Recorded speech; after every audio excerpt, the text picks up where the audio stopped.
I'm running away from my fiancé and our future together because I'm child-free, and I think he was trying to get me pregnant. Posted by you/child-free runaway. I, 26F, have always known I didn't want kids. From a young age, even when adults asked me how many kids I wanted, my answer was always none. I didn't even know what child-free meant, but I always was. As I got older, I realized what it was. I just didn't feel that unconditional love that's supposed to come with having children. Could I love a child? What if I can't be a mother because I don't know what that kind of love feels like? That's how I've spent my whole life. Then I met my fiancé, 34M, 2 years ago. He was my first everything, and I finally experienced romantic love. But when it came to kids, I still knew I couldn't do it. From the beginning, I told him that having kids was off the table. He said he was fine with that because he never really liked kids, so it wasn't a problem for him. 5 months ago, he proposed, and I said yes. We moved in together, and everything was perfect. We were planning our wedding slowly, no rush. That was until his sister had a baby 2 months ago. My fiancé instantly fell in love with his nephew and was there every step of the way. He bathed him, changed him, napped with him. It seemed normal, I guess, so I didn't mind. 3 weeks ago, we went to his sister's house for lunch. My fiancé was mowing her lawn when she asked me to watch the baby for a couple of minutes. I tried to refuse, but she looked so down that I agreed. I thought she would just put him in his stroller or something, but she plopped him into my arms and went upstairs. I panicked. I had never held such a small baby before, and I was terrified I might drop him. 5 minutes in, he started crying. At first, it was fine, but then he started screaming at the top of his lungs. How can such a tiny baby be so loud? I was almost in tears myself. I stood up as gently as I could and went outside where my fiancé was. I yelled at him to come grab the baby from me. He came over, took a picture of me holding the baby, and instead of taking him from me, he started giving me tips on how to calm him down. He pushed the baby closer to my chest and said, "He really suits you." I was on the verge of a panic attack. My hands were trembling, and I was even more scared to drop him. I yelled, "If you don't grab him, I'm putting him on the floor." He got angry, called me a bitch, and grabbed the baby. I couldn't handle it anymore, so I took an Uber home. He came home around midnight, showered, and went to sleep on the couch. The next morning, he was already gone when I woke up, and he didn't come home until 3 a.m. I told him we needed to talk, but he just said, "Tomorrow," and went back to the couch. The next day, when I came home from work, he was waiting for me. We sat down, and he apologized for how he reacted, saying he didn't know what got into him.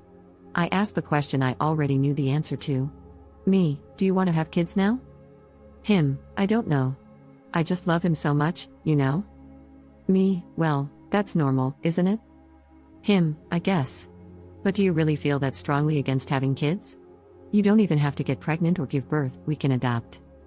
I talked about how scary pregnancy and childbirth were for me, especially because of how hard it was for my mom. She'd almost died giving birth to me due to complications, and she had to have an emergency hysterectomy. Me, that's not the only reason, and you know that. You know how I feel about not knowing if I could love a kid unconditionally. Him, I know, but you learn to love me, right? You can love a child too.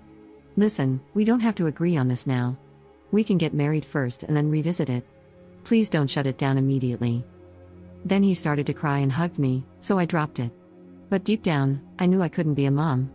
I know myself, and honestly, I felt betrayed by him. I thought I'd eventually start resenting him, but I hoped we could get past this. Then he started doing some strange things. He changed his wallpaper to a picture of me holding a baby, he started calling me mama, he wanted to start having unprotected sex, and he even began touching my belly when he thought I was asleep.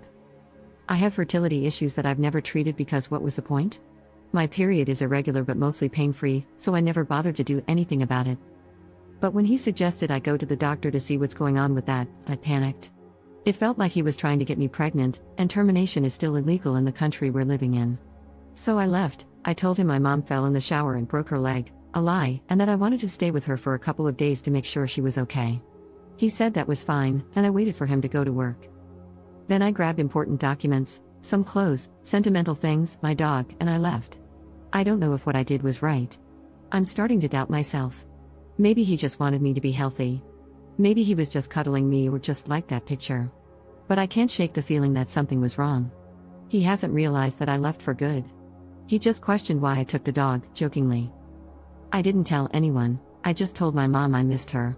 Maybe I should go back and pretend everything's okay, But something about him feels off now, and I just don't know it anymore.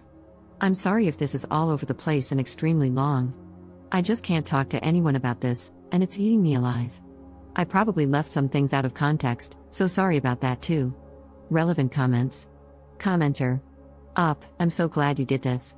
The number of stories on subs like this of, mostly, women who ignore signs like this and end up in extremely dangerous situations with even less ability to escape is very depressing. This guy is very selfish, and he clearly had no intention of loving the person you are. He loved the version of you that he was going to force you to be, including being a mother. At some point, he is going to figure out that you have left, and he is going to do literally anything he can to try to convince you to come back. But any promises he makes, like saying he will be fine with not having kids, are going to be a lie. If you go back, he will either change his mind and try to wear you down until you agree to have kids, or he will hold it against you and use it to guilt trip you anytime there is a disagreement. The key here is to stick to something that he can't argue with. Don't talk about how he made you hold the baby or even the way he tried to gaslight you. If you have to talk to him, just say something like, "You clearly want kids, and I don't, and we should both find people who want the same kind of future." Your goal, if you are talking to him, should not be to get him to understand that he is wrong. He will never do that. He is a narcissistic person. People like him are genuinely not capable of accepting fault. Your goal is to get him to move on so he doesn't become a stalker or something. Ops response. Luckily, he has never been to my home country. He has a super demanding job, so he doesn't even take vacations, making it nearly impossible for him to find me. Even if he tries, I'm not even in the capital or near it. Update 10 days later. So, I'm going to try to make this as chronologically accurate and concise as possible. If something is unclear, I'll clarify in the comments. The first thing I did after my last post was get a blood pregnancy test. It was negative. That night, I also spoke to my mom. I wasn't comfortable sharing every single detail, so I left some things out, but she told me she supports me and that I can stay with her for as long as I need. I also talked to my sisters. They admitted they never liked the idea of me dating someone so much older, but they didn't want to push me because they know me. If they did, I'd probably get angry, distance myself, and become even more dependent on him. I apologized for overreacting to everything and assured them that they should never hesitate to tell me if something feels weird or wrong. I called my boss and gave him a more family-friendly version of the story. He was absolutely livid, not only with him but also with me for not telling him sooner. He's like my work dad and was the one who requested that I join him. He said he didn't bring me to a foreign country without intending to take care of me. He promised to pull some strings to get me a position at the office in my country since my former position was already filled. He also told me that if I wanted to get my things back, I could go back on a Saturday, and he would accompany me. After thinking about it, I decided to go back. It might seem silly, but I had spent a lot of money on K-pop photo cards, albums, and mangas, and I didn't want to start my collection from scratch. So, I spent a couple of days with friends and visiting family, realizing how lonely and isolated I had felt in a foreign country. Even though it's not that far from home, I knew I could never leave my family like that again. Even my dog seemed happier spending every afternoon cuddling with my mom. I also visited my father's grave. I've always hated cemeteries and avoided them, but I needed him in that moment. I went alone, brought fresh flowers, cleaned a little, and just sat there talking to him. I told him none of this would have happened if he hadn't passed away. I cried, a lot, then laughed like a crazy person. I ended up staying for about 3 hours, but it felt so healing. I also went to my mom's gynecologist, and she said it was possible to get a tubal ligation, especially considering my health issues. She warned me it could take about 6 months, but I was okay with the wait, so we started the process. I felt so free after that appointment and just so much happier being home. I didn't even think about my ex until he messaged me asking about my mom. I told him she was doing better and that I'd be back on Saturday. I decided to talk to him face to face since I was already going back to collect my things. On Friday afternoon, my sister lent me her car and I drove back. It's almost a 12-hour drive, but with breaks, it took about 14 hours. I went straight to my boss's house, and when I arrived around 9 a.m., he asked me to have breakfast with him and his family. Afterward, he and his son came with me to my ex's house to help pack up my things. I even got some of my favorite plants. They made fun of my taste in music, and we finished in about an hour and a half. Afterward, I went to my ex's sister's house. I needed to know if the whole baby incident had been a setup. I knew she didn't work on Saturdays, so I went to her house. Luckily, she was home and invited me in. We sat in awkward silence for a moment until I asked her, "Did your brother ask you to make me hold the baby?" Her, "What, huh, no, why? What even happened that day?" When I went downstairs, you weren't there, and he said you got sick and had to leave. Me, what did he tell you exactly? Her, he said you had a panic attack because of fertility issues and that holding the baby was triggering. I told him that didn't sound like you, but he said, how are you supposed to know more about my fiancé than I do? Then he left. Me, what the actual hell? Her, yeah, he even said you wanted to babysit and go to the park as a couple with a baby, but I told him he was crazy if he thought I'd let him use my baby like that. He got mad at me and didn't speak to me for a couple of days. Then I laughed and explained what actually happened. She was furious, so mad she started crying. She apologized for leaving me with the baby, and I apologized for saying I was going to put the baby on the floor, and that I wasn't actually going to do that. She said she was genuinely considering going low contact with him because his behavior was creepy, and she feared he might do something to the baby. I decided to tell her I was leaving her brother, and she said she understood. We hugged, and she said she'd miss me. I went back to my boss's house to wait for my ex to get home. I told him to text me when he got off work. I was a nervous wreck. I almost threw up. My boss's wife made me tea and stayed by my side, rubbing my back. I honestly loved that woman, the whole family, really. My boss and his son came with me to his apartment. One thing about my boss, he's a softie, but he's huge. He's 195 centimeters and about 130 kilograms, and his son is basically a carbon copy of him, so I felt pretty safe. When my ex got home, he smiled at me but then saw my boss and his son. He asked me what was going on. Me, I'm breaking up with you. You're clearly going through a baby fever phase, and I don't want any part of that.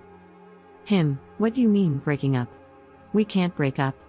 We love each other. Me, no, you love the idea of me being pregnant with your child, and that's not going to happen.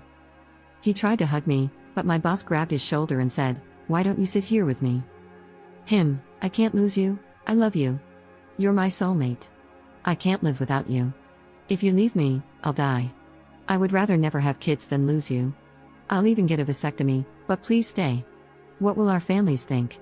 You can't just break off the engagement like this.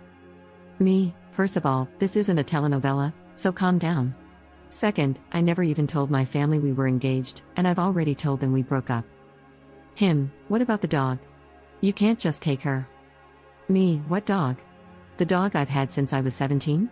That's my dog, and she barely tolerates you. Trust me, she's much happier with my mom. He started sobbing and tried to speak, but I couldn't understand him. My boss's son couldn't have chosen a worse moment to laugh and ask, you really didn't tell your family? Me, I just never found the right moment, you know? My ex calmed down a little and said he'd never let me go. That he still loved me. I felt a little threatened when he said something like, I'll find you and make you fall in love with me again. I told him, good luck with that, but seriously, we're not in a telenovela. Enough with the drama. I gave him the ring back, and he threw it at me, though it didn't hit me. I said, I hope you find someone who wants kids, but I also hope you get psychological help, and we left. I spent the night at my boss's house, and the next morning, I went back home. I spent the rest of Sunday sleeping because I had a bit of a fever. I helped my mom with her business today, and my therapy session is on the 13th. Due to how things went in the office, I'll start again in March. They kind of fired me, then rehired me. Thank you so much for helping me see how crazy this whole situation was. I feel so happy and so light now. I forgot how much I love having my family around. I probably won't update again unless something crazy happens, but yeah, thank you, people, especially women, of Reddit. Relevant comments. Commenter. I'm curious, is there a legal way to keep an eye on him in his country? Also, is he active on social media and does he tend to share everything, like when he gets up, walks to work, and even picks his nose? His responses are making me a bit uneasy. It seems like he's genuinely clueless about the consequences of his actions and how they've affected you. Ops response. I don't think they can really just watch him without cause, but my boss's wife advised me to go to a police station before leaving the country again to let them know I was leaving willingly, just in case. And no, he doesn't post much on social media, just big events, birthdays, anniversaries, and that kind of stuff. Also, my mom already has security cameras, so I'm feeling confident. I don't think he's just going to drop everything to follow me without even knowing where I am.